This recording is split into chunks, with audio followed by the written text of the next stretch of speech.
eventually people are going to say, what the hell is going on? No matter how far you go into the dark, when you flip, you go exactly the same place to the light in our galaxy. Everything. Because everything is in balance. Everything is a polarity. I think it's just going to get weirder and weirder and weirder, and finally it's going to be so weird that people are going to have to talk about how weird it is. Yes, we are. Yes, we are. What the hell is going on, everybody? I hope you guys are all doing well. I hope you're all doing better than yesterday. And, you know, that's not hard to beat. I'm definitely feeling a little bit better. I think we had a good little debrief yesterday. Feeling good. We're getting back into regular content today and diving into the mysteries of the mind, of consciousness, and the way that our brain seems to be the transducer for our own individual reality. This is the stuff that's just like mind-bending, and I just love it. I just love it. Samantha gifted a membership. Mish gifted a membership. Rambro gifted a membership. You guys are absolutely unreal. This is all before the stream started, by the way. Thank you for the generosity, guys. Adam Howes is back with a membership. Welcome, Adam. And Bronny with $10. Happy Friday. I'm hungover as shit while picking up dog shit. Love the content, bro. It truly feels like a family environment here. Keep it up. Thank you, bro. Unfortunate about the whole shit side of things on your end, but I appreciate the support, and it absolutely does feel like family here. I totally agree. Where is Suki? She's turned green, as you can see. We can get rid of that. Suki's having a night off. Yeah, she's just having a night off. That's all. She's fine, though. She's fine. She's just being a little lazy girl on the couch tonight. I think she might be a little bit upset about the sports ball, potentially. But I think... How many times can you say shit in a sentence? Apparently quite a few. I think we should get straight into it today because we've got two clips.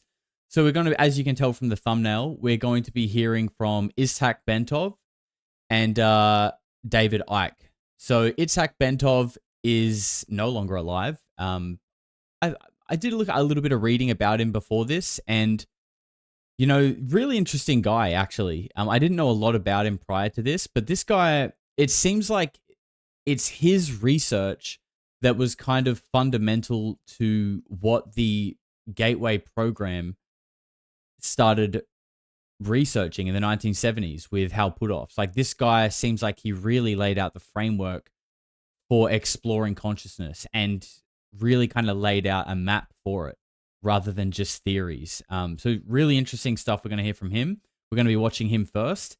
And then second, we have good old David Icke. And you know it's always a good time when we're listening to a little bit of David Icke. Both of these guys, you know, and this is what I love as well. Both of these guys were doing this stuff and talking about this stuff so long ago. The video that we're going to watch from Itzhak Bentov is from 1978. 1978, and this guy was literally drawing diagrams, trying to explain how consciousness works, how reality works, how we integrate with it, and how basically your soul is on like an evolutionary journey, and that this body is just something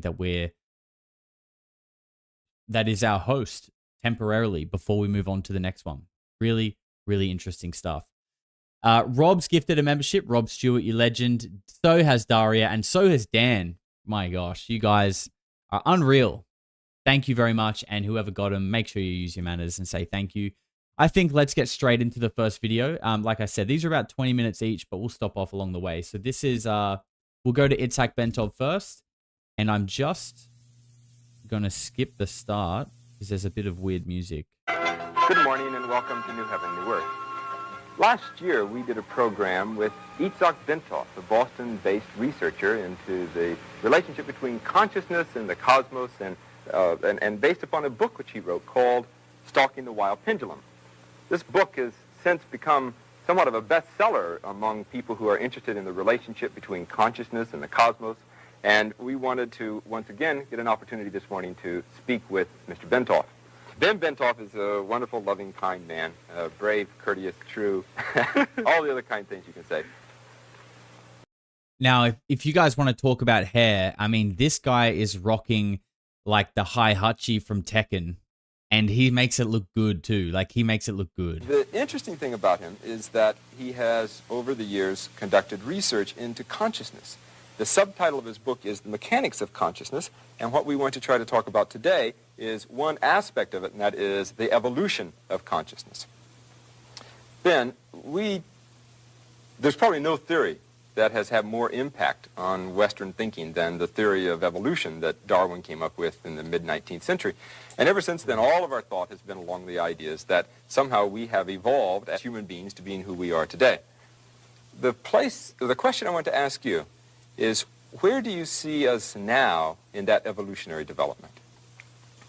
We can say that if we take Darwin's theories as being correct, then we know that we have evolved from the apes towards humans, and now we have finally come to a point where we're humanoid in shape, we have vertical spines, we're reasonably intelligent, we can push buttons on TV, reasonably, etc., etc. And what I'd like to do, I'd like to draw maybe a little diagram, but don't worry, it's not very scientific. Let me draw what is called a bell curve, which looks somehow like this. It's being used in describing random events. And the way this works is the following, that if we assume now, let's take a following situation. Take a little town that has maybe 1,000 people in it. And we have this great desire to find out what the average height of people in this town is. And therefore we go out with a yardstick and start measuring these people. Well, we find that a very small, very few number of people will be, say, 3 feet tall. And a very, very few of them will be maybe 7 or 8 feet tall. The bulk of the population will be right somewhere here. That is the average or mean height of these people would be about 5 feet and 6 or 8 inches, something like this. Mm-hmm. Gotta love a bell curve, right? So what we find here is that this bell curve gives us a good picture of where most of the population is. That is what typifies a population. We can use this diagram also to describe evolution. The bulk of the population today is this intelligent, more or less intelligent biped, all right? More or less. With a vertical spine, and who pushes the buttons on TV and drives a car, etc., etc. Now, there is some backthrow. That is, there are some people here in this area, very few people who are still gorilla-like. That is, they are hairy. They beat their chest when they see their neighbors and a few other things. Definitely quite a few. And then we have other people who are here in this corner, very few of them, who are very highly developed, because we say that evolution is now pushing mankind in this direction, away from the gorilla types towards the very highly evolved people. That's you guys, by the way. You are the highly evolved people. You are not the gorillas. At this point we're here. What's going to happen maybe 1 million years from now, 500,000 years from now? This curve is going to shift. It's going to shift like this. That is, the bulk of the population will be very, very highly evolved. We have gone away altogether from the gorilla types. No more gorillas. No more gorillas. What we have here now is the average man is now the retarded person. Yep. The average man is now a retarded person. Don't get upset at me for saying it. The creator of the framework of consciousness is saying it, okay? I'm just citing his great work. Most of the population are retarded. Itzhak Bentov, thank you very much. In evolutionary terms, the bulk of the population is extremely, very, very highly evolved, and the cutting edge of evolution here, these are very, very highly evolved people. We can't even imagine what kind of person that will be. He may not. They're called weirdos, 100%. They're autistic people, ADHD people, and weirdos. That is the end of the bell curve. Have a physical body. What's the habitat, so to speak, of this group here? Well, you just go out and you find them. They're all over the place. The habitat of this group here, what do you think? What do you think you find these people here? Hey? I suspect you would find them in universities. You'd find the people who are very bright, people who are in the leading edge of professions. That kind of thing. I mean, it's an intellectual thing, isn't it? Well, I suggest that you find them in mental hospitals, in nut houses. Yes. That is why you have to slap a like on the video, because you know when the video finishes, you get a 20% discount at your local mental hospital, because the people at the front end of the bell curve need it. See, this is all I'm not just saying this stuff, guys. Like this has been studied. This has been great work has been put into this by those who came before us. Carlos Cruz with $10. Have you heard of Kyle Odom? His story and manifesto corroborates a lot of what you've been covering involving reptilians, Bill Tompkins, sex rituals. I highly recommend you check him out. I have heard of him, and I haven't finished watching the video, but I will. I'll get to it. Also, haven't finished watching the Charles Hall video. Started it, haven't finished it. ADHD. Started a lot of things, finished none of them. Sam Saunders, welcome, you little freak. Thank you very much. The reason for that is that these people, they live in a different reality, in a reality which is very changed, and few of them are adapted to live in this reality, so naturally they can't function very well. So the only safe place, only good place for them would be the mental hospital, unless they can integrate their different view of reality with their daily lives. Now, if they can integrate it, then we have people like Newton, like Darwin, like Faraday. These are the so-called geniuses. The thing that I'm not certain that we have talked about is, what is it that is evolving? Let's put it this way. The nervous system is the thing that is evolving, and the nervous system is supported by a skeleton of bones and muscles and tissue, etc., etc. Now, the nervous system is that thing that gives us the picture of our realities. That is, our realities, that reality which you see all around you, the flowers and the chairs and the microphones and the teacup, is given to us by our senses. Yeah. We don't see light which is beyond UV and beyond infrared. We hear only a limited scale of vibrations, like, for instance, we hear anywhere from 52 to 20,000 maximum. Mm-hmm. In other words, all our senses are limited. So, with these limited senses, we naturally are seeing through a very narrow kind of tube, or very narrow slit in the total reality there is. Mm-hmm. Now, as you're evolving, what happens is that slit opens up more and more and more. So you see more and more of that reality, and we assume that we see different realities. They're not very different realities, but rather a very extended, broad view of one very large reality. The Bible... Isn't that an interesting statement? The more you evolve, the more you develop over time with evolution, the wider perception of reality you have. Rambro says that's not hair on Bentov's head, those are antennas. You know, I would buy that, dude, because this guy's clearly tapped into something. Like the things that he's outlining here, not even just as theories, but drawing diagrams with like actual frameworks.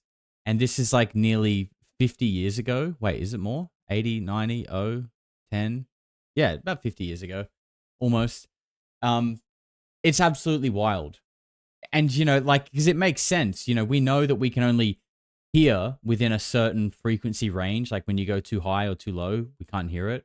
We know that we only see like a narrow band of the color spectrum as well. There's so many things that we can't perceive, but it's like he's saying as you evolve and develop the mind, that opens up and you start to be able to take in more. And like, what could that entail?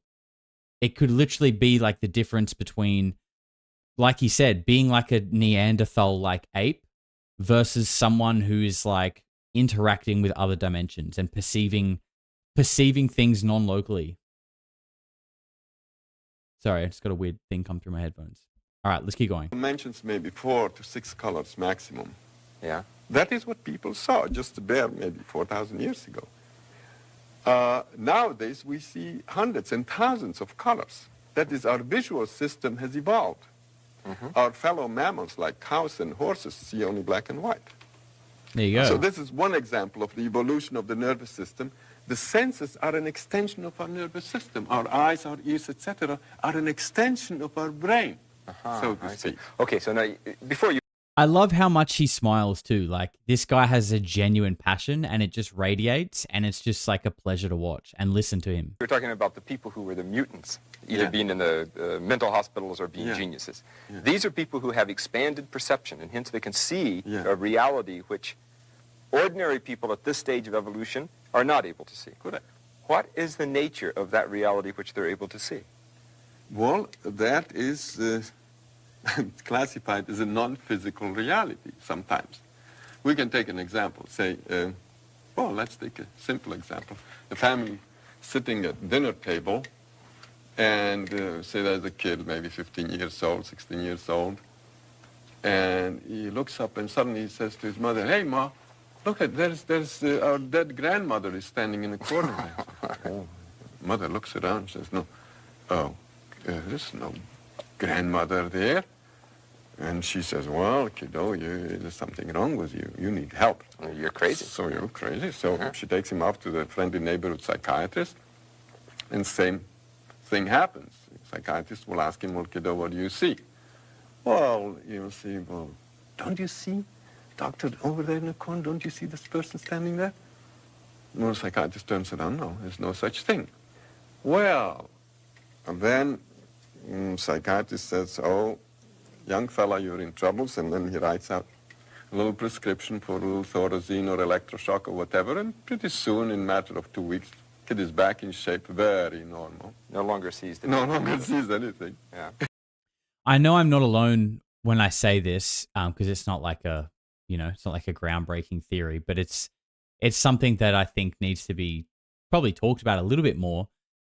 But I mean, what do you do about it? But I really do think that, like, at least a reasonable percentage, probably not a majority, but like a reasonable percentage of people who have like some form of like psychosis or mental health disorder, like schizophrenia or something like that, is probably experiencing a realm of reality that most people can't, and they don't know how to interpret it or how to deal with it or how to filter it. And they're, like he was saying earlier, they're probably at that front end of that bell curve. And that's why they're in a mental hospital, because no one else is there. No one knows. Not only do they not have advice on like how to perceive and deal with what they're going through, but it's so foreign to us that we just like assume that it's just something crazy. It doesn't even get looked into. So the process has been reversed. This is called a psychotic episode or acute schizophrenic break or whatever it is. And what you would say is that there's a good chance that kid is seen. Very good chance that the kid has a spontaneous opening of his senses.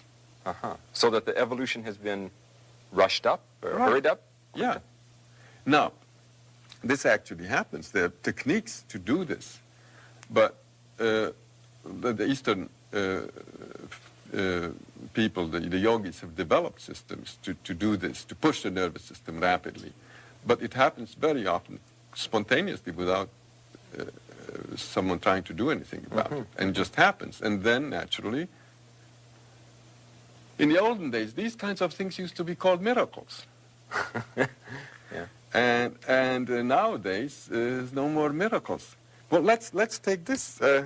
That's interesting, isn't it? Because you think of, what you call the spontaneous opening of expanded awareness. Correct. Right? I mean, that's sort of a lot of words to say something. But in an earlier time, it was called a miraculous occurrence. Yeah. Elevated consciousness. Right. A time of great revelation, of God speaking to you. Now, take like this fellow, St. Paul, yeah? He's going or walking or riding to Damascus in the olden days. And suddenly this big ball of white light descends, and Jesus standing in the ball of light, and he says, "Hey, why don't you lay off of my people and stop doing whatever you're doing," and all that. And he's very impressed, and he's even blinded, and he falls down. and one thing and another. But anyway, he makes it somehow to Damascus.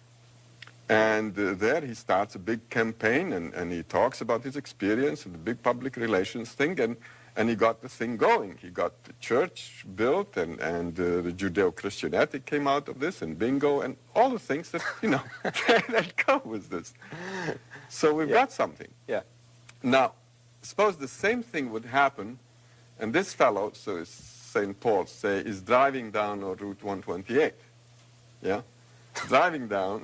Route 128 doesn't go to Damascus. Well, it doesn't go to Damascus. This guy, his smile is like infectious. He's got a huge grin. I love it. It goes to Dedham. Itzhak, I'm talking about, not the reporter. So, okay, so then this fellow is driving, and suddenly this big ball of light descends in front of his windshield. This could be a Jesus problem. standing in front. This could be a problem because that's not my camera overheating. There's an issue with my camera's battery, and I don't know how to fix it. We'll keep watching, and I'll try and work this out in the shadows. In front of him, and he gets very, very impressed, and his driving naturally gets kind of wobbly. And so, sure enough, there's a cop behind him, and he says, ooh, and gets him off to the side of the road.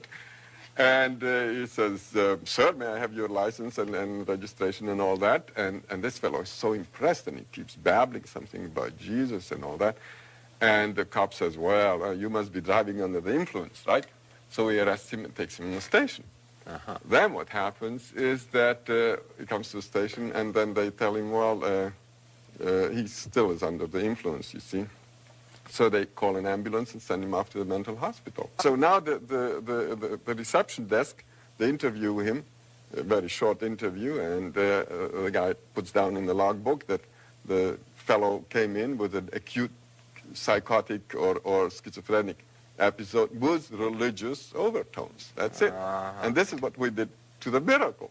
So we took the miracle and we ground it down really to gray powder. So no more miracles. Okay. Everybody's complaining that during the Bible times, on every page of the Bible, you have a miracle or two, and now there's no miracles. This is what we're doing to the miracles. We're just flattening them out. What is it that is evolving? Now, you talked about the nervous system evolving, right? But is there something else that is evolving that is able to be sensitive to this higher level of reality? We have this notion of the soul. And most people won't talking about the soul. It's a kind of non-physical thing, it's highly theoretical.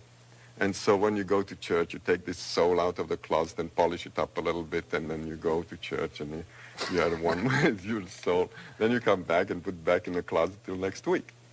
So that's about the idea of a normal person, the soul. But actually, that's not the case. I mean, we don't have souls, but it's just the other way around. The soul has us. So that is that thing that evolves, the permanent, eternal thing is the soul, and the body is a kind of disposable thing. That is, you use a body like a car for 80,000 miles, 100,000 miles, and you junk it, and that's it. You get another one. So it's the driver is the soul who uses the body for a while, and then he runs it into the ground, and he gets another one sooner or later. And so it's the soul which is experiencing evolution, and not our personality, not our physical existences. That is, the soul is the repository of information that we gather during a lifetime. Well, I'll tell you, maybe we should draw another diagram. Physical bodies are here, and another physical body, and this is Joe, and this is Jim, and this is Sarah, etc. Now, clearly, this is the physical level, yeah? Now, on this physical level, we're all separate. You sit there, and I sit here, and we're all separate. Now, let's draw another level. This level is slightly higher, and let's call this the level of the soul, yeah? Well, there will be some mingling here. Let's draw this person as extending to practically infinity this way. Now, look what happens. At the physical level, we're separate, and there's this much distance between us. Let's say that on the soul level, this person extends this much, and the other person gets slightly mixed in with him. That is, the souls are, in a way, in touch with each other.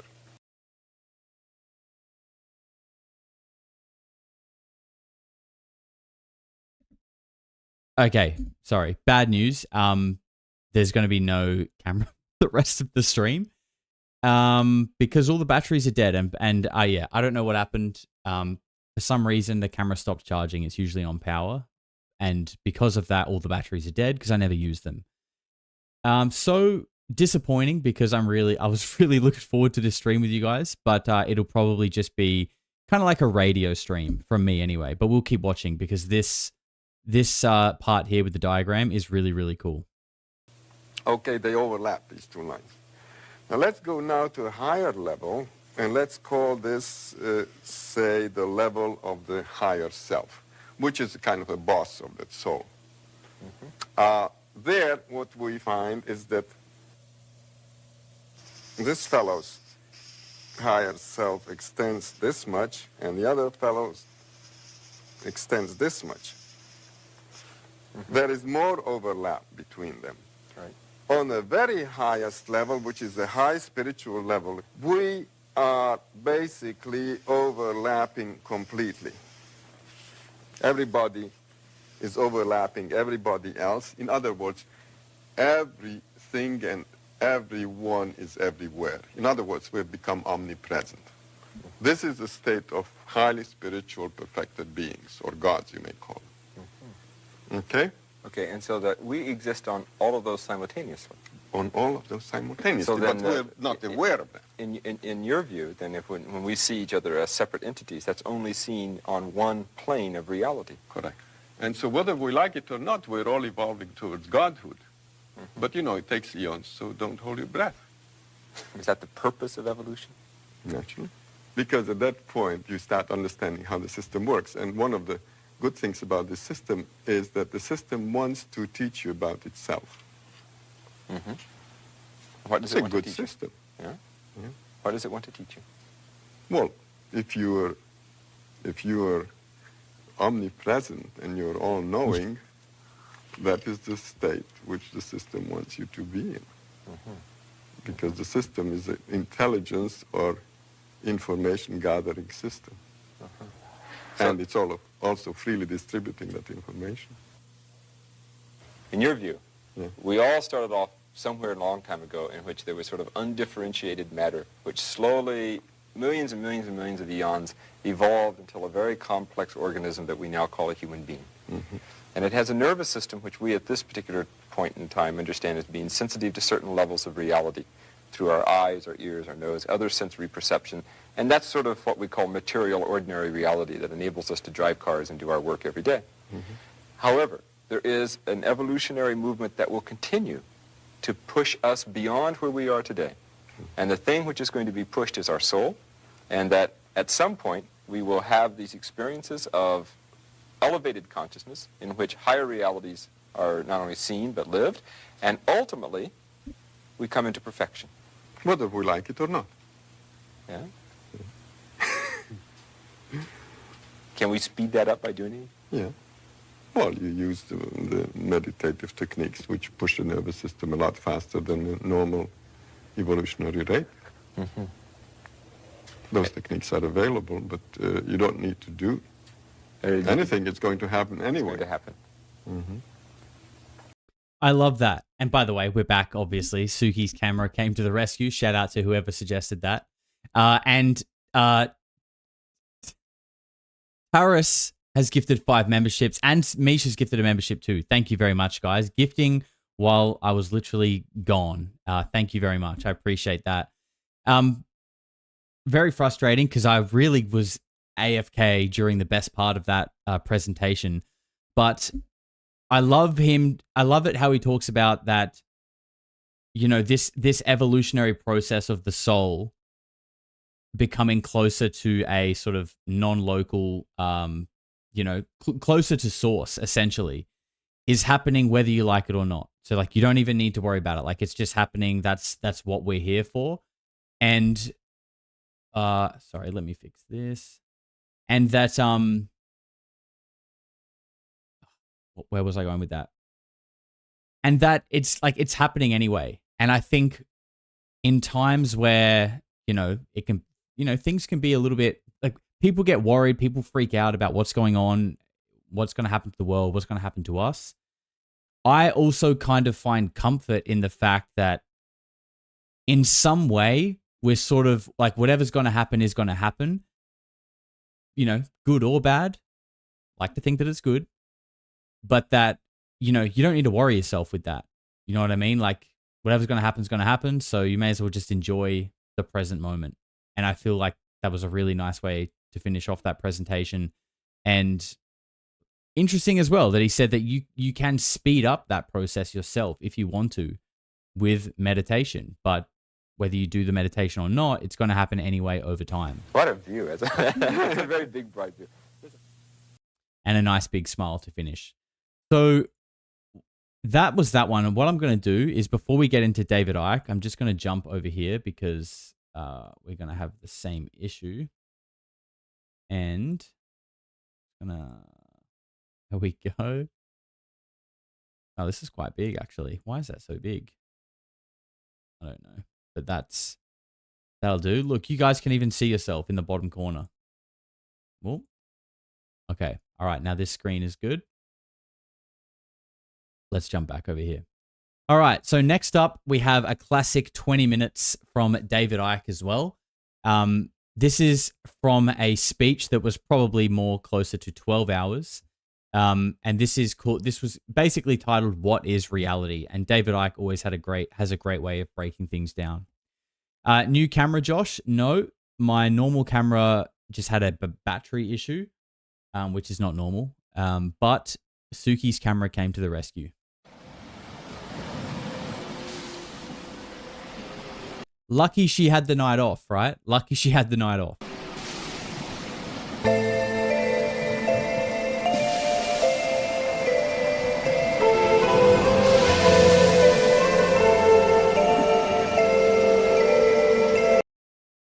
Dimensional things now on computer games. And that's what we're doing. Taking vibrational information and decoding it into a holographic world that appears to be out there but isn't. So in a decoded state, this is what the world looks like. In an undecoded state, they are energetic vibrational fields. This reality has a number of levels, the coded and decoded levels. So we're living in a virtual reality game, basically, of great sophistication. And when we know that, we can enjoy it. When we don't know that, we can become enslaved by it, and we have been. And scientists, it's funny you see, because these scientists, left-brainers, there are now some real cutting-edge mainstream scientists in some parts of the world who've opened up the right brain, and they're very impressive people. But and they're starting to get this now. But the left-brainers, I mean, it's like, you know in the pantomimes where someone's standing on the stage and someone, like a monster or something, comes behind them, and the audience is going, "He's behind you."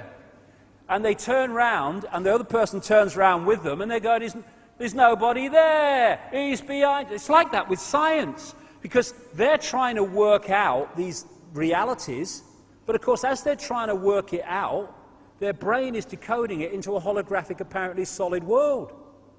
But they can't get at it, because everything they touch, everything they look at, boom, it's hologram, boom, it's hologram, it's solid, it's real. So this is why scientists have to open their consciousness if they're going to get to the deep levels that we're talking about today. The other great characteristic of a hologram is that every part of the hologram contains a smaller version of the whole. Extraordinary characteristic.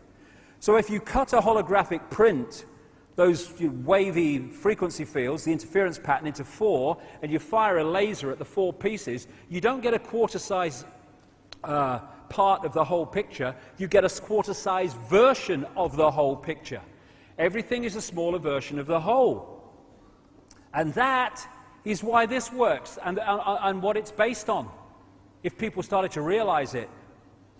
Things like reflexology and acupuncture and these other alternative forms of healing, they can find parts of the body, this is reflexology, acupuncture is the same, that reflect in different parts of the body, the bigger parts of the body, so they can treat the heart from a point on the foot or the hand.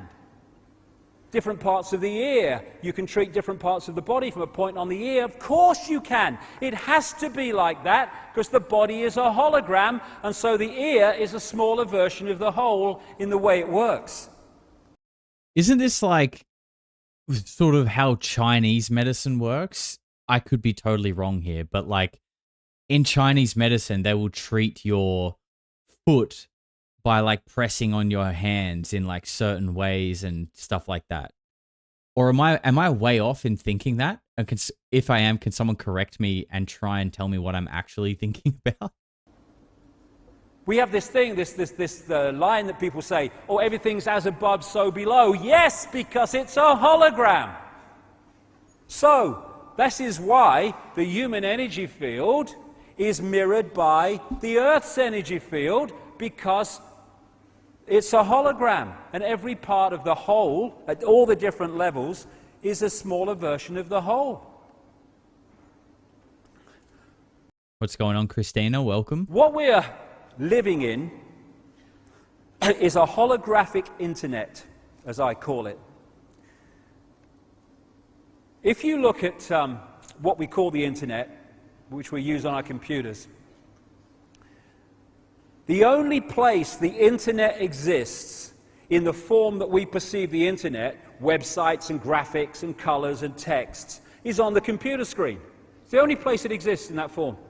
Everywhere else, it's electrical circuits, mathematics, on-off electrical signals, all the rest of it. Isn't that crazy? Like, I think about this a lot, that how much of the things that consume time and space in our mind actually only exist on a screen, or at least the version of it that's consuming time in our mind is on a screen, is digital. And, you know, it makes me think like when Jacques Vallée was researching the precursor of the internet, what was it called? ARPANET. ARPANET? I think that's what it was called.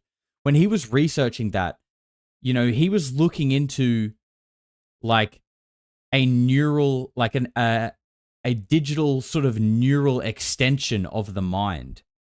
And now we have this network, this digital network that doesn't exist physically, but you can fill it with information and things that then affect the mind of everyone that's plugged into it. That is the Matrix. That's literally the Matrix. Everyone is plugged into this non-physical world that, you know, I'm sure some people have the ability to pump ideas and things that evoke certain emotions into it, and therefore everyone is kind of controlled or easily manipulated by whatever is injected into that neural network that is like an extension of everyone's brain. It's one of the things, I've talked about it before, but like it's just one of those things that I just think like, wow. When you look at it like that, like the Matrix is actually a documentary, and we're in it. We are in it.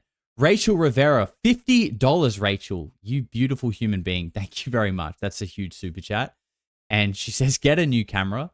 Look, I don't think there's actually anything wrong with the other one. I think that I don't know why the power issue happened. I really don't know. Probably CIA interference, but you know, you get that on the big jobs. But thank you, and I do want to get a Sony A7 III, but they are quite expensive. All right, let's keep going. Same with television. The only place that television exists as we perceive it is on the screen. Everywhere else, it's frequency fields, mathematics, and electrical systems. And it's the same with us. Jean Fourier, a Frenchman, he developed something called the Fourier transform, which allowed pictures to be turned into frequency fields, broadcast, and then decoded into pictures. It was these guys. That's basically what our brain is doing on a vastly more sophisticated level. So what is the Matrix, this holographic internet we live in or think we live in, we are part of its projection. It is energetic information. That's what it is. And we decode that information, and what we decode and how we decode it decides our experienced reality. Decides what we experience. Josh, you're in my TV. Are you a electrical frequency? Dude, I'm literally just a sack of atoms. I'm just a sack of atoms and oscillating energy. And so are you. We are crystals, basically. All that. So often, of course, in receiver transmitting, you see the use of crystals. The membrane of every cell, and we have trillions of them, is a crystalline substance. DNA is a crystalline substance. This is the membrane of a cell. And electrical signals make these gates open and close, letting in what's good for the cell, keeping out what's bad for the cell, etc., etc. Which is why when we get involved in disruptive electrical and electromagnetic situations, these can open and close at the wrong times and lead to ill health. My God, this camera is garbage, by the way. But we are crystals, and we are transmitter receivers of information. And this was an article on DNA that I read. From the characteristic form of this giant molecule, a wound double helix, the DNA represents an ideal electromagnetic antennae. Yes, of course it does. On one hand, it is elongated and thus a blade which can take up very well electrical pulses. On the other hand, seen from above, it has the form of a ring and thus is a very magnetical antennae. It matches the footage exactly. This is like we're going for like a 90s vibe on this stream. That's what's going on here. Low res camera makes your skin look smoother. Yeah, I don't know if you guys saw. I had Mount Popocatépetl forming just right here. I think what that actually is my third eye is just developing so strongly that it's literally breaking out of my skin. Because I'm just transcending so hard. That's what that is, I believe. Don Juan, I think his name was, the shaman source of the Carlos Castaneda books, is quoted as saying this: "We are perceivers, we are awareness, we are not objects, we have no solidity, we are boundless, we, or rather our reason, forget this, and thus we entrap the totality of ourselves in a vicious circle from which we rarely emerge in our lifetime." And we don't do that because we're not meant to. Society is structured to keep us there. And these influences, programming information, sense of belief, the poisons we get in food and drink, religions that mess with our minds and close down our awareness, education and all this other stuff, medical drugs, are affecting the decoding of this information, what we decode, how we decode it, and what range we decode. You know, that makes me think about something that kind of pops into my head a lot, actually. Maybe it's because I take ADHD medication that I think about this. But do you guys remember that like really famous old clip of Tom Cruise? And like when he was sort of not famous for being a Scientologist, but it was like a sort of an interview, I think, about Scientology or something like that. And he sort of started popping off on the interviewer about, I think, like Adderall. I think that's what they call, that's what ADHD medication is called in the United States, Adderall. And he's going like, you know, do you know what Adderall is? Like, do you actually know what it's doing? And, you know, this is like early 2000s or whatever. And the interview is just like, it's just like a normal idiot, you know, mainstream TV personality. But, you know, I can't help but wonder what he actually meant by that. And I have to say, like, for myself, when I take medication, it generally, I mean, going from never having it to taking it was undoubtedly a positive for me. Like, it was a net positive, 100%. Definitely has its downsides though, and that's why I try not to take it every day. But you know, I wonder what that downside, like, if there's more downsides that we don't realize. Like, is it pulling you out of alignment? Is it like messing with the way you like perceive things, or how much you can sort of be in tune with yourself and your intuition and your instincts and those things that, you know, people don't really talk about, or have no scientific backing, but everyone kind of seems to understand and know. You know what I mean? Scientology does have some weird truths to them. 100%. I mean, it has to, right? It has to have something to it. Otherwise, people wouldn't do it. Otherwise, like, it wouldn't be a thing. There's got to be something to it. But obviously, it is also steeped in, like, a whole bunch of weird shit and dark stuff. Like most things, unfortunately. And at the level of the real manipulators, that's coldly, calculatedly done to put us in a vibrational prison we call a world. Bewildered world, going through it. What the hell is it all about? I don't understand. This is symbolic of the world we live in. For a body, computers. And we tap into this World Wide Web, you might call the cosmic internet, the holographic internet. And it's not, this is symbolic, the wires between them. Because Alexandra DC says, what if neurodivergent people are losing the manipulation mask?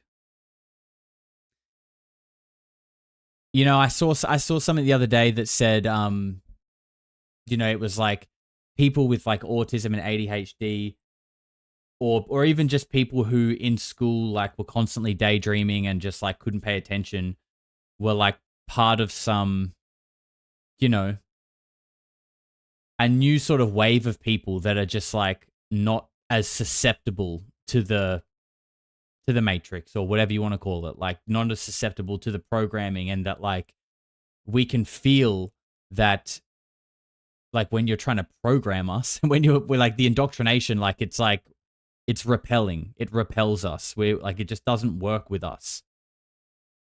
You can spot it a mile away, and I don't like it. JL Lammy with $10. I think mitochondria will turn out to be where we get this info from. It's the only thing in the human cell without human DNA, making a symbiotic relationship with us. Wow. Interesting. I had no idea about that. So mitochondria is the only thing in our body that doesn't have any form of DNA, of human DNA, or I guess any DNA at all. That's interesting. Thank you for that. That's something to think about for sure. Josh, I don't notice any ADHD in you. Quite the opposite. James, sweet James. You only see me for an hour and a half a day, my man. it ain't like that. It's like this. This Brixton Academy has wireless internet. It's here, everywhere, around us. We can't see it. It's not affecting our perception at all. But if I tune this computer to that Wi-Fi wireless internet, on that screen will suddenly appear that internet, that reality. And what we're living in, where are we, is a holographic internet, and that information exists everywhere around us, and we're decoding it unknowingly, though not now, increasingly, into this reality we think is the world. And so you had that scene in the Matrix movie, the first one. Here we go. Where Morpheus says, the Matrix is everywhere. It's all around us, even now in this very room. You can see it when you look out your window or you turn on your television. You can feel it when you go to work, when you go to church, when you pay your taxes. It is the world that has been pulled over your eyes to blind you from the truth. What truth? That you are a slave, Neo. Like everyone else, you were born into bondage, born into a prison that you cannot smell, taste, or touch. A prison for your mind. And the Matrix is everywhere because it is like a wireless internet, which we're decoding. Yep. And we can decode vast areas of this internet. Or, as they do in China, that internet can be firewalled off so we only access that which suits those in control. And that's basically what's happened to us, not least through genetic manipulation. Josh's ADHD and Tismic. Trust me, bro. What's Tismic? Is that like cosmic autism? Because, I'd be down with that. So what is reality? It's the frequency range that we are decoding, and it's how we are decoding it. So when you've got miracles, there are no miracles. No such thing. There's only understanding reality more than you are when you perceive them as miracles. How can it be that you can walk through fire in a certain state of consciousness and not get burned, and you can walk through fire in another state of consciousness and be in the ambulance in 10 minutes? It's simply your connection, your interaction with reality is different. If you believe, and it's programmed into the software, that if you put your hand in fire it will burn, it will burn. But if you can go to another level of consciousness that's beyond that, then you can walk through fire and not get burned, as many people do. How?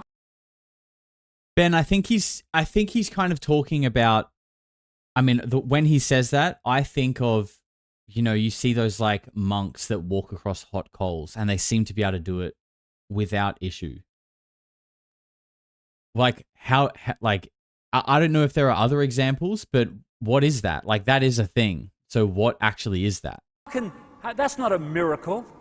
It's just decoding reality in a different way. And we have the potential to decode a sodding paradise.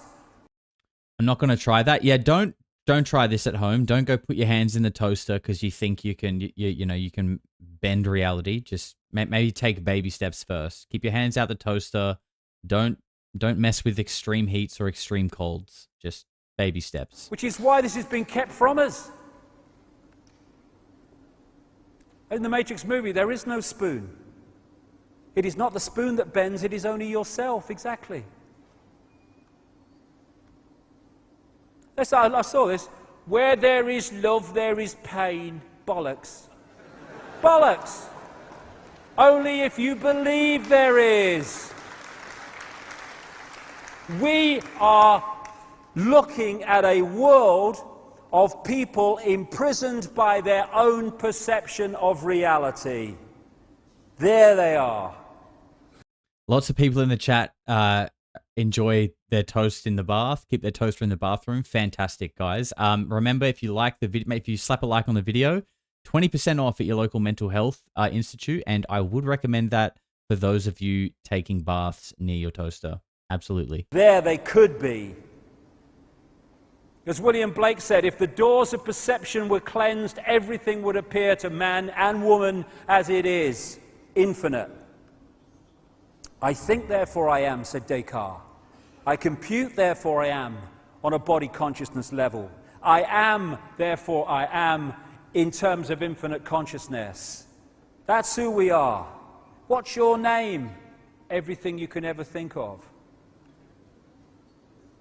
And just go through this before. I've kept to time well, purely by bloody accident, mine. On one level, as I said earlier, this is a mathematical construct. This is one reason why things like numerology and numerological sequences are found all the time in secret society lore and stuff. And if you look at the codes of DNA, they've got a very digital mathematical feel about them. Same with DNA when you look at it. Does it have to be a cold one, Josh? Ali, for you? Yes, absolutely it does. You are not allowed hot water. I think you're already a little hot enough under the collar. You need a cold shower or a bath. We are digital on one level. The Earth grid, as above, so below. The Earth is an energetic construct in the same way that we are, and it has a structure of energy lines called ley lines, meridian lines, whatever. And these are very geometrical in the way that they are laid out. Again, mathematics, geometry. And algebra, I like it, yeah. The Earth grid equals x, y squared. And kind of looks like the sphere network picture, the Earth grid. I wonder if, like, if we assume that the sphere network theory is true and that there is like a network of these silver orbs or whatever you want to call them operating as like some kind of surveillance system, I wonder if that A has like anything to do with, or B uses, or C creates these ley lines, these sort of intersecting lines that seem to surround the planet that are like a higher energy level where, what is it that people say? Like where the veil is thin, I wonder if both are true. I mean, I think we know that the ley lines are true, but if the sphere network is true, I wonder if that network and these things interact in some manner. xy squared, where'd that come from? I don't know. Anyway, so here's the grid, and the lines are geometrical. And what a lot of people have now, who've researched ancient structures and temples and standing stones and what have you, they found that they are amazingly, stands back in amazement, in geometrical relationship to each other all over the world. How did they do that? Miraculous? No. If you have that ancient knowledge, and I'll come to that in the second half, or the second section, you know where these vortexes are. If you put a temple or a construction on that vortex, it is going to be in relationship geometrically to these other ones, because you're putting it on a geometrically formed grid. And just like we have the chakra system of vortexes, so does the Earth. And like I say, things like Stonehenge and these great constructions of the ancient world were invariably... Dude, what is Stonehenge? Like, honestly, you know, I feel like the pyramids and things like that always take the limelight when it comes to these ancient megaliths, and because I guess Stonehenge isn't as big. But like, in a way, it's almost kind of weirder, right? Like, the pyramids, you can see, like, the pyramids, I mean, we don't really know what they were. At least it's not confirmed. But, like, you can understand that it's obviously, like, a structure that had some kind of purpose, and, you know, it's obviously, like, quite a marvel of the area and a big focus piece and a centerpiece. But what the hell is Stonehenge? Druid ritual site. I mean, yeah, that is what it looks like. Like, is that actually what it was? Was this like a, you know, is this the kind of place that if Aleister Crowley and Jack Parsons and L. Ron Hubbard lived in England, that is where they would have been, trying to do the Babylon working and summon the Scarlet Woman? Like, is this that? Because, like, what is that? Is there anything in, like, British law that you guys know, like, what this is about? Or is it the same as the pyramids where, like, mainstream archaeology just say, like, oh, it's just a curious rock formation, when everyone else is like, bro, it's obviously not a curious rock formation. These are multi-ton blocks that have been carefully placed like giants were playing Lego. JL Lammy with $10. Mitochondria has its own DNA. Wow. What? I wonder if that's where the conscious sentient aspect comes from. I think it was also the inspiration for midi-chlorian in the Star Wars. Sorry, I was reading that like an absolute fourth grader. I wonder if that is where the conscious sentient aspect comes from. I don't know why I was struggling with that. But thank you, bro. And that is actually so interesting. So mitochondria has its own version of DNA that is completely different and separate to human DNA. Why don't I already know that? And why aren't people talking about that more? Because that sounds like really important information that we should all be talking about. Especially in the conversation of like, have we been genetically modified? How did we get here? Have we, you know, is our body playing host to a higher intelligence that is like acting through us? You know, with those kind of questions, I feel like we should be talking about mitochondria if it has DNA that is not human. It's kind of wild to me. John Anthony's gifted 5 memberships. You absolute legend, John. You legend, John. Thank you. And Stephen Shigley's gifted a membership too. You guys are absolute heroes of the stream. Thank you very much. We have about 6 minutes left of this David Icke speech. Just quickly though, Daria celebrating 1 month too. Stonehenge was reconstructed by the archaeologists who found it. It's an interpretation. Is that true? So we don't actually know what this thing used to look like. Or is there photos? Why? Yeah, like why and how? How would they know what it used to look like? Does anyone have more information on that? Terribly put on these vortex points, which is where the geometrical relationship comes from. Also, because of this ancient knowledge I'll talk about when we've had a break, you find that these great ancient constructions and temples and amazing creations are using classic geometrical and mathematical codes like pi and golden mean, extraordinary. Also, what comes up a lot is the Fibonacci sequence of numbers, which was attributed in terms of discovery, although it seems it was known long before, to this guy, Leonardo Pisano Fibonacci. I'm not sure, I think he was Italian, I'm not sure. And the Fibonacci sequence is you add the 2 numbers together to get the next one. And this sequence you find throughout nature and throughout the formation and the relationships of parts of the human body and the human face. You find this Fibonacci sequence. This is really like one of the most interesting things about nature and the world, right? That this sequence is found in almost everything. And I remember reading something about like, oh, I'm probably going to butcher this, but I'm going to say it and hopefully you guys in the chat, someone can correct me. That like when it comes to flowers and their petals, that there's usually only like, oh, I'm going to butcher this so badly. There's usually only like, there's like 2 different amounts that they'll have. Like they'll either have like 8 or they'll have 12. And like that's basically universal or something like that. Like the flowers sort of only go 2 different ways and their patterns. I probably butchered that. I'm going to shut up. Someone in the chat help me. Because that's the mathematical construct level of reality manifesting itself. The same with how flowers grow and how flowers are formed. Okay. David's going to save me. Please, David, save me. This Fibonacci sequence of numbers and mathematics comes up again and again and again. Same with these other golden mean and pi stuff as well. So this guy, Stephen Marquardt, an American doctor who studied the human face and the human body from, I think it was a point of view of cosmetic surgery, started to see this obvious correlation between these mathematical codes and sequences and the human body. And he said this: all life is biology, all biology is physiology, all physiology is chemistry, all chemistry is physics, and all physics is math, or maths as we say. And that's why we live in a simulation, because it's all code. Here.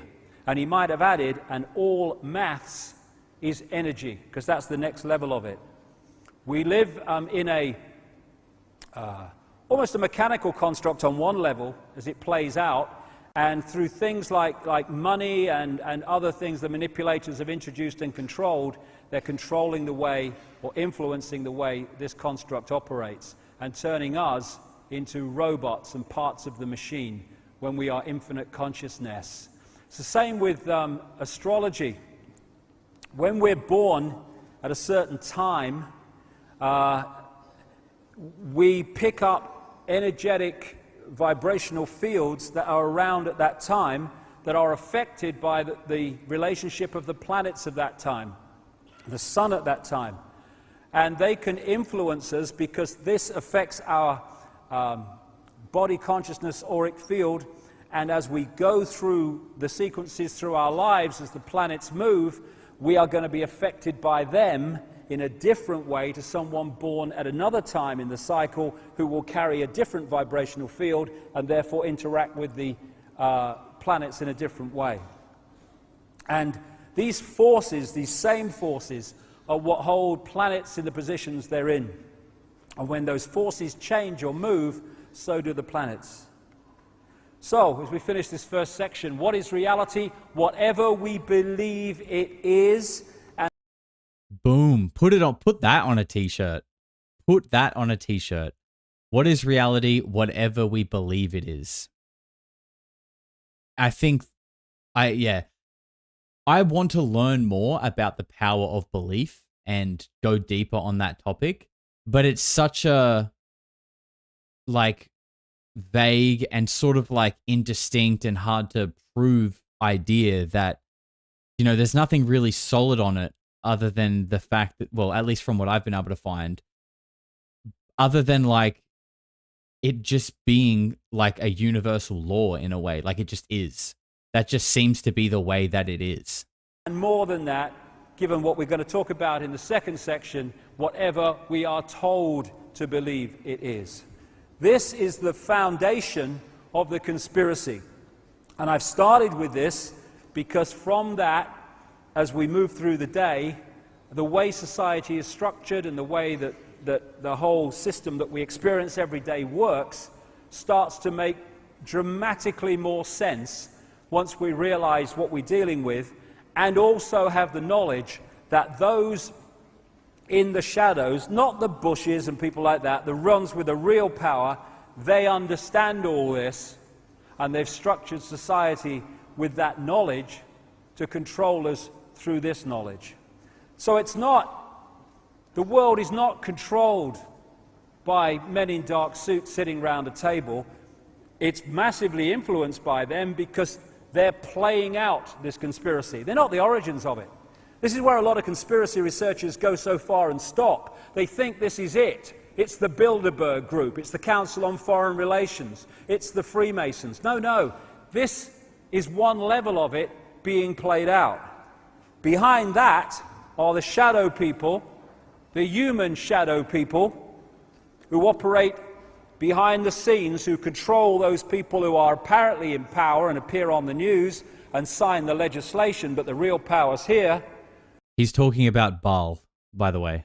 And they, in turn, are controlled by the other Baal. dimensional shadow people, which I'll get to big time in the second section. Yeah, he was absolutely talking about Baal there. And, if you guys would have seen my video on Billy, that's the end of that, by the way. My God, this looks weird with this lighting, with this camera. You guys would have seen my Billy Corgan video, obviously. Where was I going with that? Yes, and I referenced at the end the Khazarian mafia, and he does a really good breakdown at the start of that of the levels of things. And at the very bottom, he calls us the feeders. We are just the feeders, and we feed upwards. What we're being fed on for, that up for debate. Probably guess.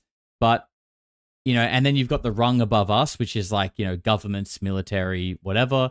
The rung above them is sort of your Freemasons, your CIA, all that kind of stuff. And then it goes way up, and at the very top is Baal, literally Baal. But there's all things in between. If you guys haven't watched that documentary, I recommend it. It's a lot. It is a lot. It's called The God Eaters by Chuck Swindoll Jr. It's a 5-part series, by the way, but only the first 2 are on YouTube. But pretty wild stuff. Maybe we could watch it one day on a stream. But it also might be a little bit heavy, so I don't know. Maybe. John Anthony with $20. We'll need to check out Dan Brown's new book, The Secret of Secrets, a thriller about noetic science and consciousness, or wait till the movie with Tom Hanks arrives in theaters. Interesting. Thank you, John. Yeah, look, I'll probably... My to-read list is very big, and I'm not really getting through it at a rate that I would like to, so maybe I'll have to wait for the movie on that one. But thank you. It does sound interesting. And Debatable Fact says, how much for a new camera? Well, I mean, like I said, there's nothing actually wrong with my camera. I don't think. That's to be determined. But I think maybe the cord just came loose. and then the battery died, and then I tried to charge it, and it didn't get enough charge for the stream started, and here we are. But that being said, I do want to get like, because this is my camera, by the way. You guys can actually see it now. This is a Sony ZV-E10. It's like a vlogging camera, but it overheats. Like, it's quite garbage. But it costs like over $1,000 though. It was like a little bit over $1,000, which you would expect to be like a good camera, right? And it does look good. I mean, that's not I had to buy a lens for it, which was another $500. So, you know, to have issues with it is kind of annoying. But the next camera I get will be my forever camera, which will be like a Sony a Sony A7 III or 4. But they're very expensive. But they're really good. They're really good. JL Lammy, mitochondria is also the powerhouse for the cell. I think through LEDs and blue light, we are forced to be bathed in... Dude, why can't I read your messages properly? We are forced to be bathed in is an attack on our mitochondria and circadian rhythm.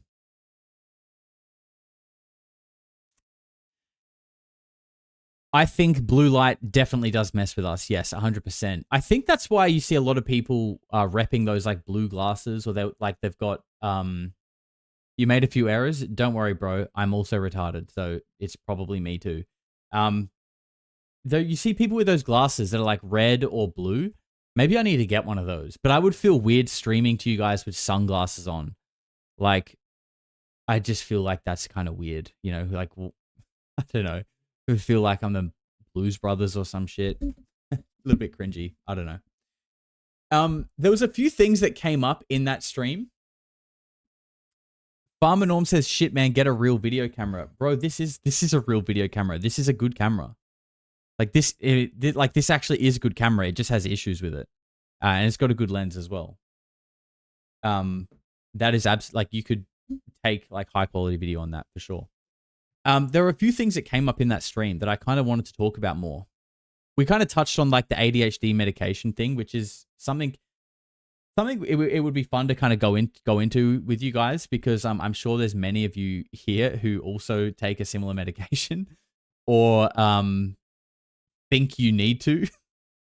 You know what? I would hazard a guess that most people in this chat either take ADHD medication or think they need to take ADHD medication. I think that would be the majority of people in here. 100%.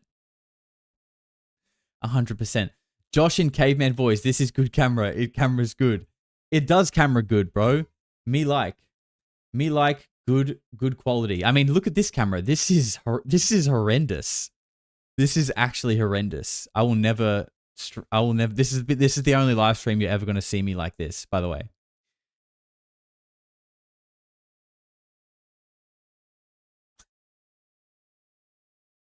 I love you too, bro. I love you too. I know you're just playing. I don't take any medication except for my stomach meds. Yeah, probably not the same, but you know, I bet here I would even hazard a bigger guess that most people in the chat take medication for something. And that's kind of crazy, right? That's kind of crazy. What did we look at something recently with that it had a quote? And it's kind of like a famous quote, and it's kind of like, oh, I'm going to butcher it. Something about like the medical and pharmaceutical industry is like the biggest industry in the world, billions and billions of dollars, yet we have more sick people than ever. It's like, what a shit industry that is. How did you get so big, but no one's actually healthy? You know, maybe it's because your business model is built on keeping people sick. Or maybe it's because if you actually fixed people, you wouldn't have a business anymore. And, you know, I think when you say that, that's quite tinfoil hatty, because, you know, medicine and, you know, doctors do help people and they do good things for sure. But also there is like the business element to it, right? Like if they do help people and that's great. And they've, you know, if without it, my dad probably wouldn't be here. My mum might not even be here. You know what I mean? Like they definitely do good things. But there is that business element to it that like it couldn't exist if they just fixed everyone in a way, or at least not in the sense that it does today. Look at the COVID vaccine. Yeah, I mean that's the COVID era, I think, is the glaring example of the darker side of that industry, I'll say, because it is a dark side because there is a good side to it, and I think that's important to highlight, because I think when people talk about this stuff in these sort of spaces, it's always like very conspiracy, very like anti, very this. But it's important to remember that it actually does serve a good purpose as well. So, and I think that's the problem, right? It's like, well, you sort of can't live without it, but it also kind of seems to be very invasive in people's lives. So, what do? You're kind of hooked in, probably by design.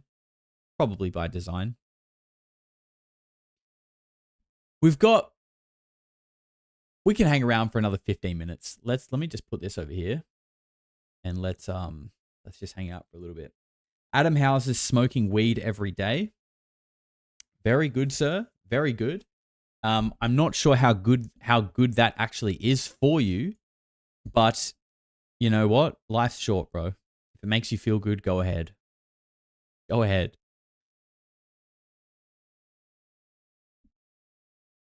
Who cares about what it looks like? I'm here for the content.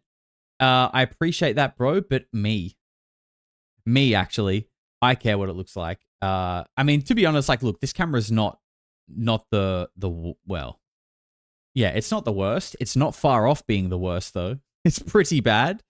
But, I studied film. I went to university, studied film and visual effects, so I like my things to look good because I studied it. So like I know what you need to look good. I understand like some, basic design principles and shit like that. So, and that's why I love doing this, by the way, not just streaming, but like, just doing YouTube. A lot of people hate making thumbnails, and I will admit sometimes after spending a long time on a video, then you got to make the thumbnail. It can be a bit like, oh, the thumbnail too. But I actually love the process of making thumbnails. It's really fun. So again, that's why I love doing this shit, because I just like making stuff. I just like creating and being and expressing myself. Even though sometimes when I express myself, I may come across like an idiot. But you know what? That's just me. That's who I am. So once you get comfortable with the fact that people might think you're an idiot and you don't care and just do it anyway, it actually feels quite good. I would recommend it, actually. I would recommend it.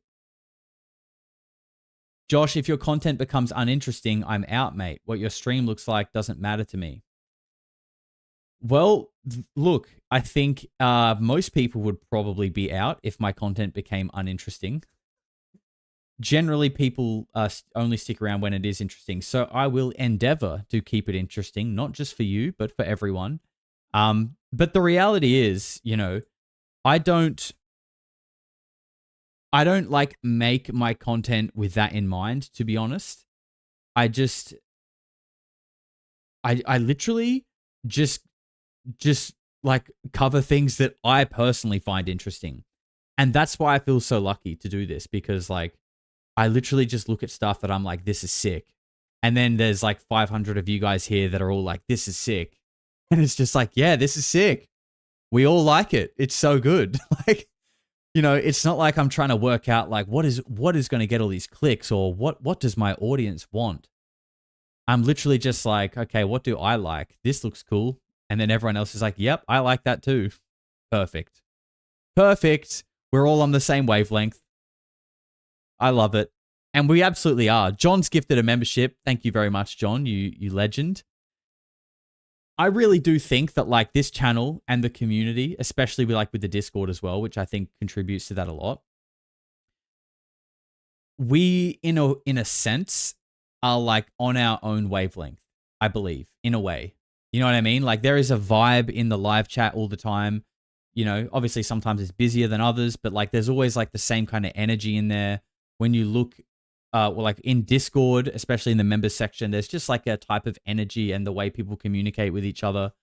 You know, there is a vibe with Polarity and like with this channel, and it's just awesome. Like it's just so, it's very like warm and welcoming, and yeah, I love it. And I have to like thank you guys for that, because obviously without you, I would literally just be talking to myself.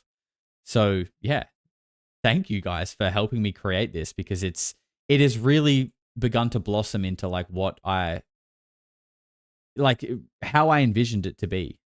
And yeah, when we talk about like creating your reality and stuff like that, you know, this in a way is my real life example of that. And the way that it happened is kind of wild as well. Joe has gifted 10 memberships, 10 of them. 10 whole weirdos have just been added to the tribe. Welcome, guys. Go check out the members only content. You know what? You pretty much can head there now, because we're going to be wrapping up in 10 minutes, but I'm enjoying this little chit chat. So actually, look, while we're here, probably not going to stream tomorrow. I'm probably going to work on like some videos or something in the background. But we're going to be streaming Sunday. I'm going to put up some like announcements and stuff for that for the time. This is what I'm thinking. I'm thinking Sunday morning, this is going to be the 50K show. We're going to hang out and do a normal show on YouTube for probably an hour and a half, 2 hours.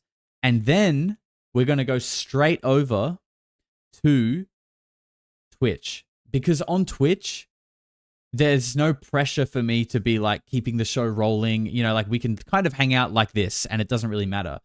But when I hang out like this in a show, like kind of like I am now, but it's at the end, so it doesn't really matter. When I hang out like this, Darren from Bristol gets upset, and we don't want to upset Darren, because when people are angry at my comments, it's a little bit annoying. It is a little bit annoying, but there's nothing I can do about it. So, you know, it is what it is, right? There's always going to be people annoyed. So you just got to get on with it. 35 Farm has put in $5 and said, that's why your set and lighting is so good. You went to film school. I was an actor. I've really liked your setup.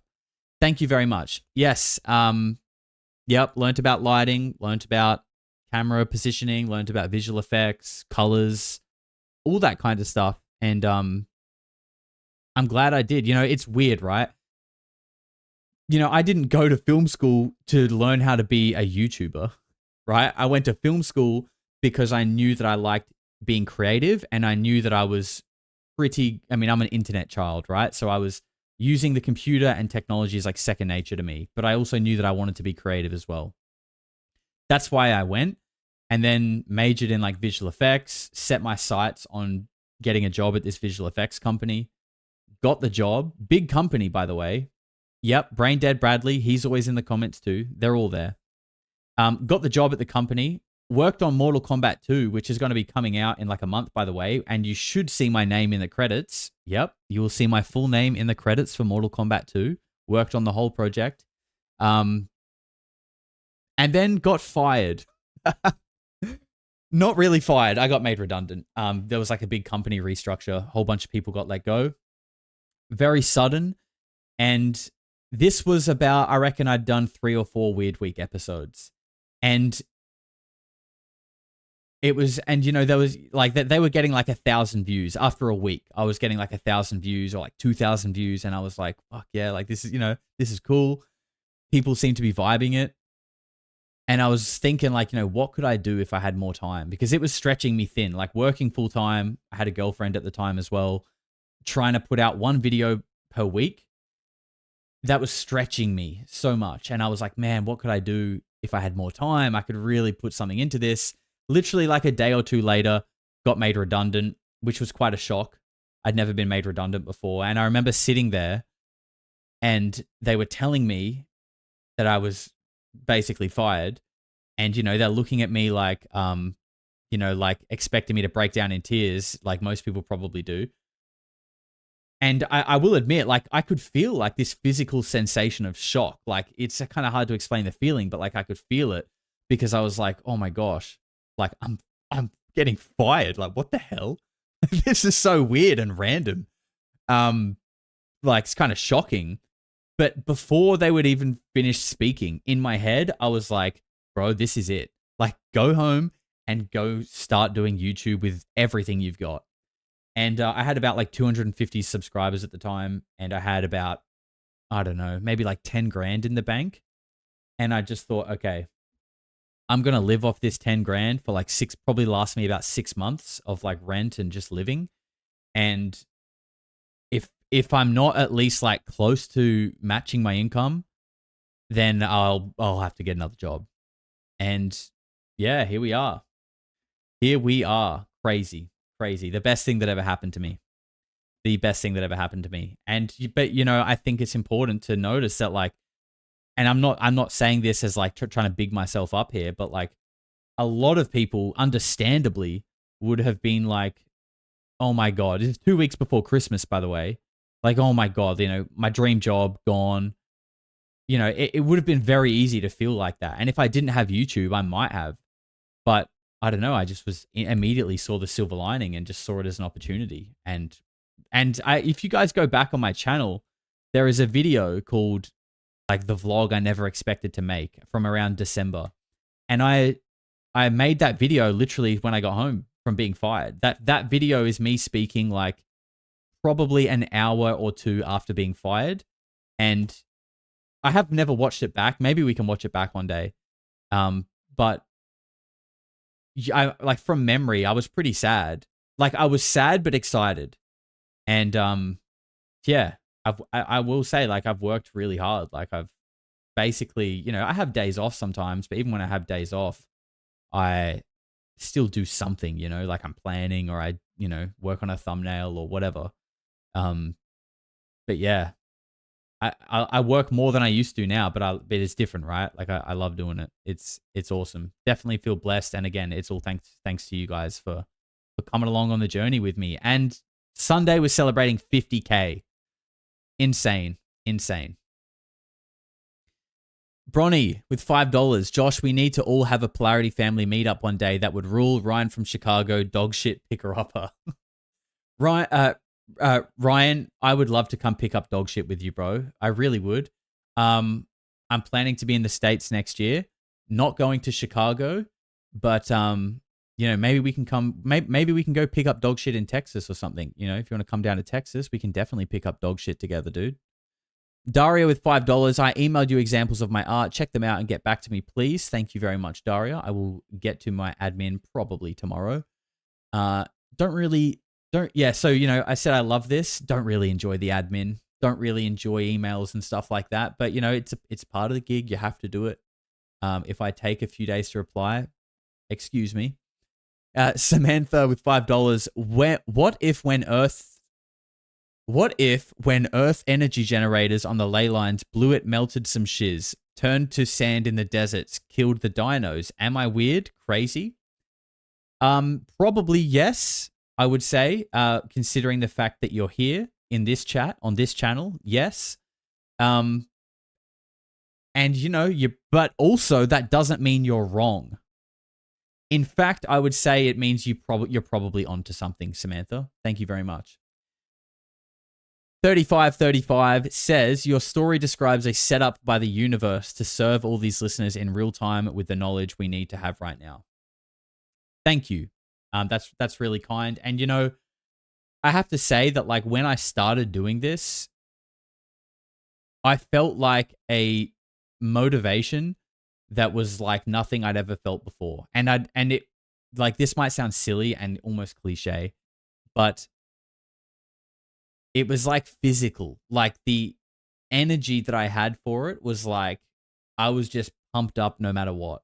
Even when I was tired, I was like down to lock in and like work on a video or something like that, which is not like me.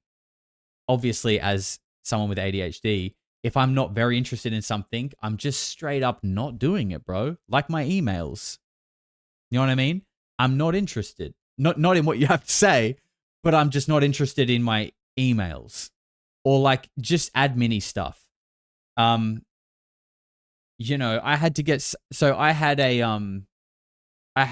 like a management agency reach out to me recently, right? not that and don't worry, like I'm very protective of my content and my channel, and I will never ever let anyone tell me what I can and can't post. So it's nothing like that. It was more for maybe like brand deals and just sponsorships and stuff. But they sent me like a long ass contract, right? And I've been burned by signing contracts without reading them.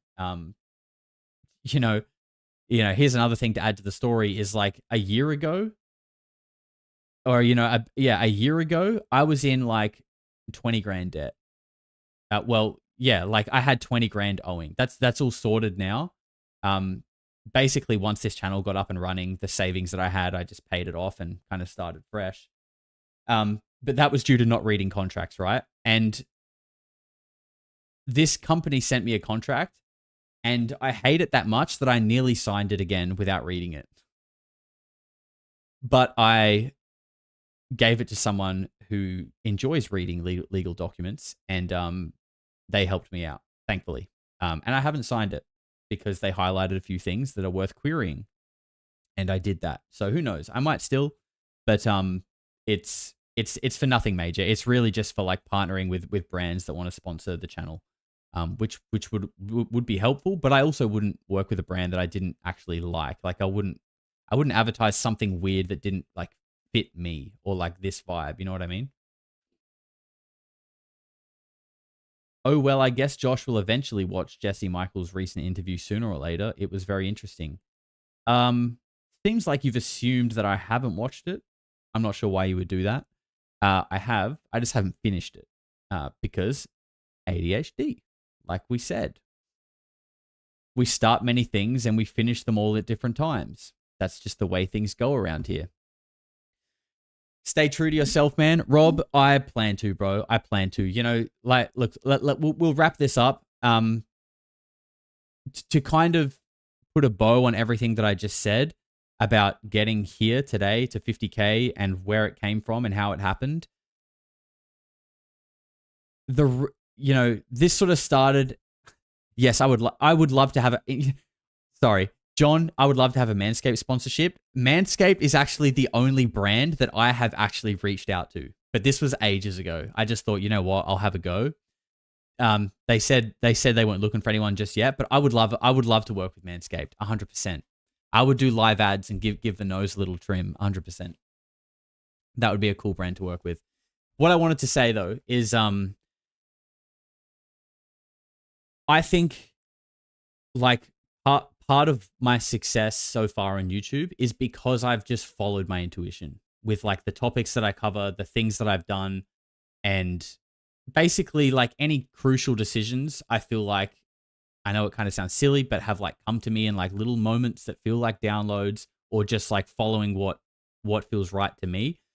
And that's why, I don't just report on the same stories that all the UFO channels do. Sometimes I will, and I always keep an eye on the UFO space. Like that, that is my bread and butter. This is what the channel really started with.